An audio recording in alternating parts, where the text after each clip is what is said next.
जय श्री राम भक्तों स्वागत है आपका हमारा चैनल देववाणी में। भक्तों, आपको हमारी कथाएं कैसी लगती हैं हमें कमेंट करके ज़रूर बताएं।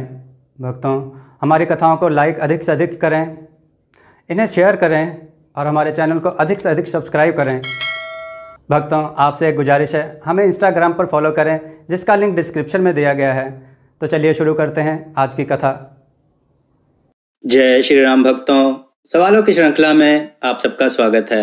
आज का प्रश्न है, बब्रुवाहन के पिता का क्या नाम था? अपने उत्तर वीडियो में कमेंट करके अवश्य दें।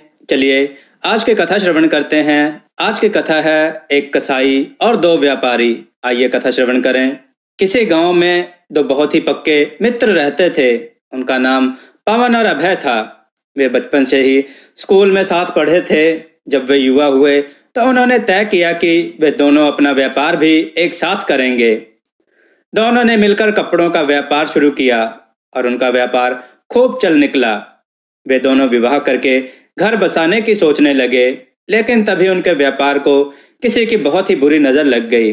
किस्मत ने उनका साथ छोड़ दिया और व्यापार धीरे धीरे ठप होने लगा। एक दिन पवन बोला, दोस्त, क्यों ना हम कहीं और चलकर किस्मत आजमाएं? हमारा व्यापार मंदा होता जा रहा है।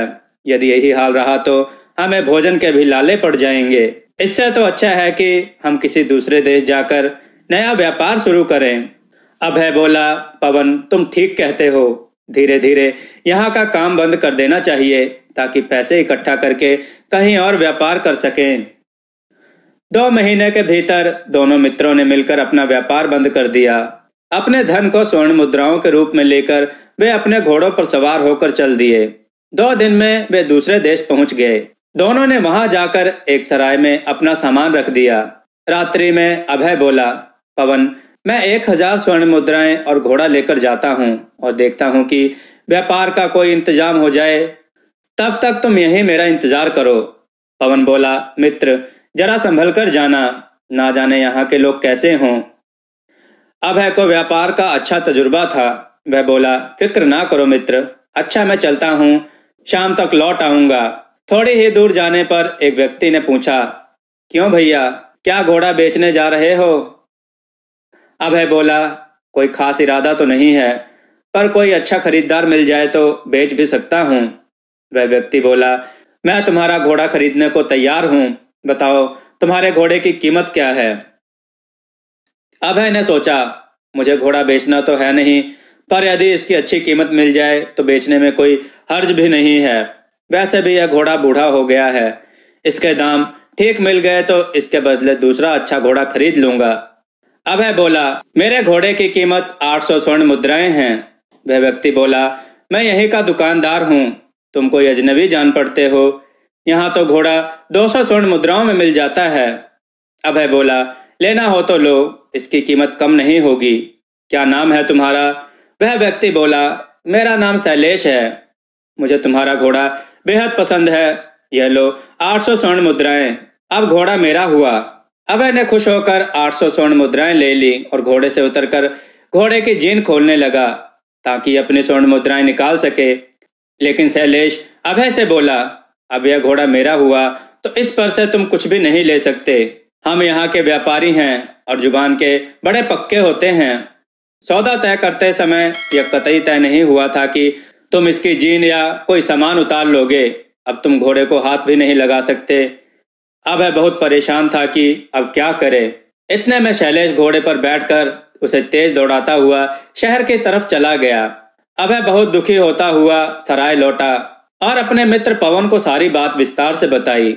पवन को शैलेश की चालाकी पर बहुत क्रोध आया और उसने मन ही मन उससे बदला लेने का निश्चय किया।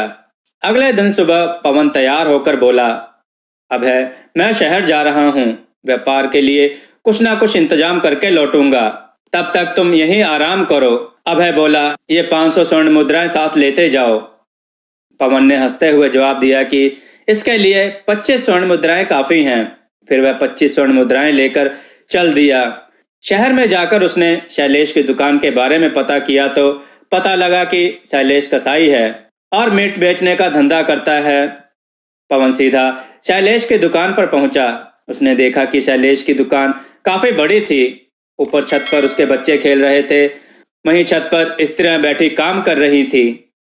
पवन ने दुकान में प्रवेश किया तो देखा कि बकरे के सिर और मुर्गे की टांगें लटक रही थी।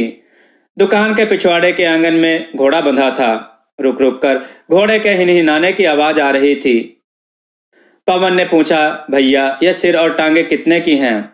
शैलेश बोला, यह सिर 1 स्वर्ण मुद्रा का है और एक जोड़ी टांगे भी 1 स्वर्ण मुद्रा की ही हैं। पवन ने पूछा, क्या यहाँ सारे सिर और टांगों की कीमत 1 स्वर्ण मुद्रा ही है? शैलेश ने नम्रता से जवाब दिया, हाँ, सभी सिर और टांग की जोड़ी की कीमत 1 स्वर्ण मुद्रा ही है। इस पर पवन ने कुछ सोचा और पूछा, पक्की बात है ना कि हर सिर की कीमत 1 स्वर्ण मुद्रा ही है? शैलेश झुंझलाकर बोला, कह तो दिया कि हर सिर की कीमत 1 स्वर्ण मुद्रा ही है, क्या लिख कर दूं? पवन ने 25 स्वर्ण मुद्राएं निकालकर शैलेश के हाथ में रख दी और बोला, मुझे 25 सिर चाहिए। शैलेश बोला, पर मेरे पास तो सिर्फ 5 सिर हैं, बाकी कल ले लेना। पवन ने शक्ति दिखाते हुए कहा, कोई नए व्यापारी हो क्या? हम व्यापारी जुबान के बड़े पक्के होते हैं। सौदा हो गया तो हो गया। दुकान के ऊपर भी बहुत सारे सिर हैं, मुझे अभी 25 सिर चाहिए। शैलेश गिड़गिड़ाने लगा और मिन्नतें करने लगा। वह बोला, भैया मैंने तो बकरे के सिर की कीमत बताई थी, तुम्हें उत्सव के लिए ज्यादा मीट चाहिए तो ये टांगे ले जाओ। पवन बोला, नहीं, मुझे तो सिर्फ सिर चाहिए, वह भी बिल्कुल अभी। शैलेश समझ गया कि यह कल वाली घटना जानता है। तुरंत मिन्नतें करने लगा कि मेरी बीवी बच्चों को छोड़ दो। वह बोला, भैया आप अभय के ही कोई परिचित जान पड़ते हो, लो भैया अपना घोड़ा भी ले जाओ और 1000 स्वर्ण मुद्राएं भी ले जाओ, पर मेरी बीवी बच्चों की जान को छोड़ दो। पवन ने 1000 स्वर्ण मुद्राएं ली और घोड़ा लिया और सराय की ओर चल दिया। अब उस कसाई ने कसम खाई कि आज के बाद वह किसी के साथ ऐसा धोखा नहीं करेगा।